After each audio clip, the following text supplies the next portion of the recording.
Hi everyone, this is John Anderson with Axis Design. In this lesson I'd like to discuss how you can create some variety in your existing Anima actors through color, texture, and height variation. To begin, let's open up Anima and start a new project. So what I'm going to do is go ahead and click and drag one of these actors into the viewport. And now I'm going to click to release and drop the actor into the scene.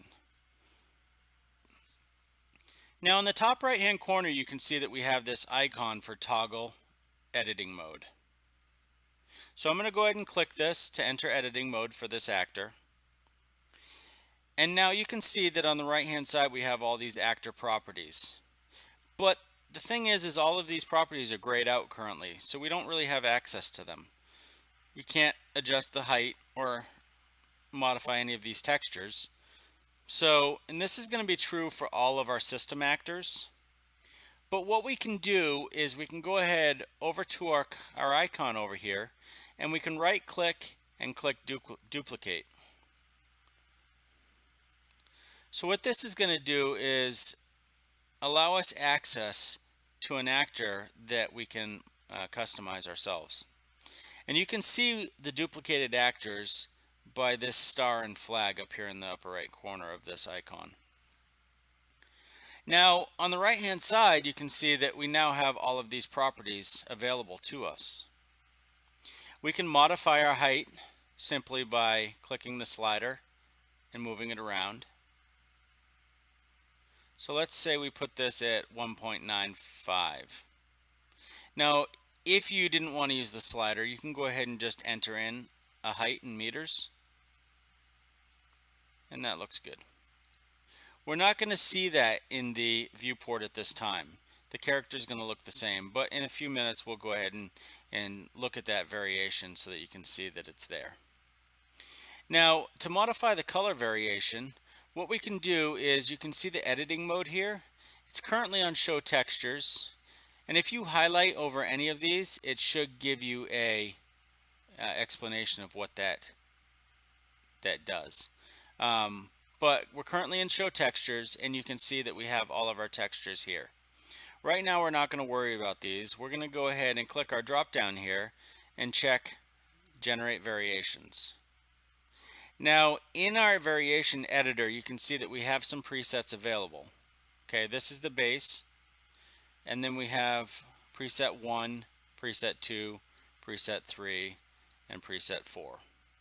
So what I'm going to do is go ahead and come down here to this section, and this is going to allow us to customize this character even further. I'm going to adjust my color filter to more of a bluish color. And I think that this tie is pretty vibrant, so what I'm going to do is adjust my filter amount down.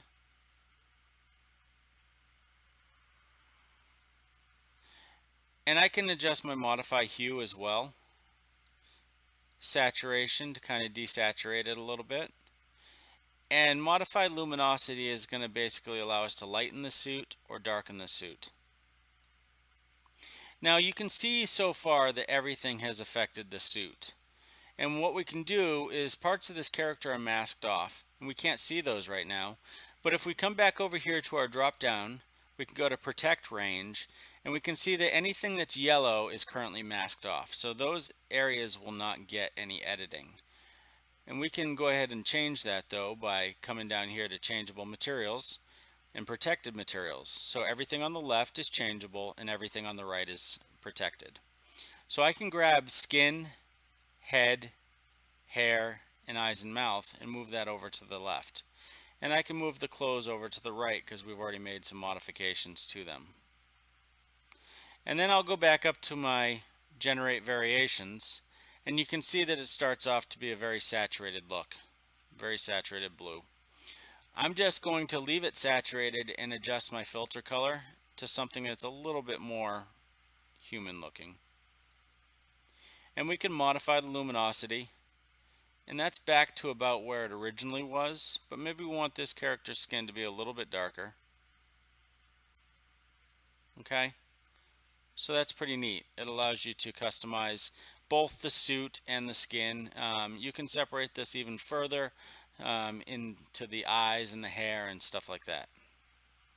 There is one thing that I think is kind of neat though. So I'll go back into my protect range, and I'm going to go ahead and drag my clothes stuff over to the left. And then I'll go back up again to generate variations. And let's say we were doing an animation for a period piece. So we really wanted everything to be on a grayscale for like a black and white film. We can modify the saturation to allow this. And then maybe modify the luminosity. Now I'm sure that you could do this kind of thing in post, but this just gives you a little more availability to make changes to the character in real time, rather than having to wait till post. Okay, so that's pretty cool. So what we need to do now is go ahead and save this character. So that's going to save out that variation. Now, we also have access to editing the textures. Okay, so I'm going to go back to show textures, and I'm going to just double click on one of these textures here. And that's going to bring up all of the textures available to us for this character. Now these are all just in a temporary folder, so these will change depending on what character you have available at that time. So what we can do now is just save out your texture. Say I want to make a modification to the face. I can open that up in Photoshop and make some changes. And here you can see I've given this character kind of a mutton chops look that might go with our kind of period piece. Now what I can do is go ahead and save over that original texture as a PNG.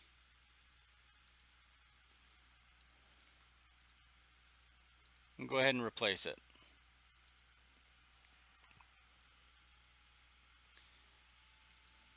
Now I'm going to wait for that to update in our window here.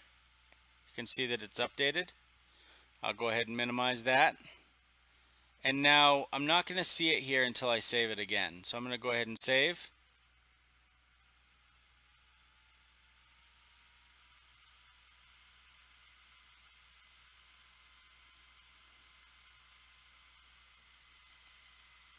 And give it a minute. And now you can see that we have that mutton chops look there, which is pretty cool. Now you can see that our actor is back to kind of the original color. And that's because our generate variations, we still have multiple variations of that character in here. Okay, and that's the one that we made a modification to. So we can do some stuff with this. Notice that here, this is basically our icon view, and it's still the original color, but I kind of want it to be the black and white so that I can always tell what that this is a black and white character. So I can take a snapshot of that character like so. Just click this button on the left hand side, and now you can see that we have a desaturated character there. Now if I wanted to have a close-up view, I could probably just take and do a screen capture of this character and make some modifications in Photoshop so that the actor is closer to you, and then I can upload that with this icon here. These other icons here, this one allows us to add a new color variation, this one allows us to delete a color variation, and this one allows us to randomize a color variation. So we do know that we have multiple color variations in here that don't necessarily work. We don't really want this purple one, so I'm going to go ahead and get rid of that by clicking this here. I don't want a blue one. We're not working with Smurfs, so I'm going to go ahead and click this one to get rid of it, and I'll get rid of this one as well. So now what I'm left with is our desaturated look, and then we have our original variation. So at the 0 variation, we don't have options to change these. These are basically the system variations. So, but we can go back over, and now these are our customizable properties. I'm going to go ahead and save this character again, now that we have a snapshot and everything in there. So remember that we changed the height of this character. I just want to show you that that height did indeed change, even though we're not really seeing it here. So I'm going to get out of editing mode by clicking the toggle editing mode icon. Okay, now you can see that we have our original actor in the scene. I'm going to click zoom extent so we can zoom in on this guy and take a look at him.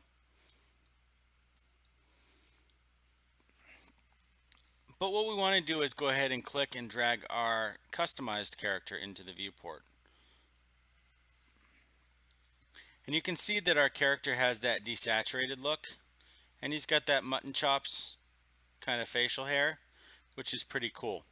So you can also see, if we kind of align this just right, you can see that there's some height variation in this character as well, which is pretty cool. You can make some characters that are a little shorter and a little taller, and that's going to go a long ways to helping add some variety to your scene. So there is one other thing I want to show you about your actors. So this works really well for all of your animated actors. Okay, if we go down to our pre-posed actors, I'll drag this guy into the scene. And now I'm going to go back into edit mode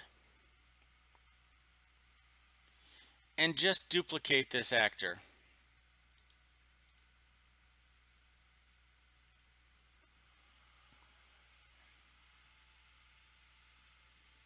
Now you saw that we used protect areas and masking or protect range, which is essentially a mask to make modifications to different parts of the character. But in our generate variations, you'll notice that we have another drop down here underneath variation. So what this does is gives us access to various parts of that body of that actor. Okay, so we can click primary, and then we can change our filter color and maybe our saturation, luminosity a little bit, and you can see what's happening down there. Let's increase our saturation, maybe a little less than that, give them some blue jeans. Okay, so you can see that only the pants are being affected. Now I can go back up and I can go ahead and work on the jacket area. So this is a little different than the other way, the protect range, because anything in yellow is actually what we're able to edit. So I'm going to go ahead and change my filter color, increase my saturation, decrease my luminosity, and modify that filter color. Find something that I think is kind of neat, bring that saturation back down, maybe bring the luminosity back down. So we can make a lot of changes to the character in this way. But with all of our pre-posed characters, you're going to see that we have color channels available to us, which is a little different than in our animated actors. So that's essentially how you'll take your actors in Anima and go ahead and modify them and add a lot of variety to your character. It's a lot of fun. Have fun with it, and I hope that you generate some really, really cool scenes with this. So until next time, have fun.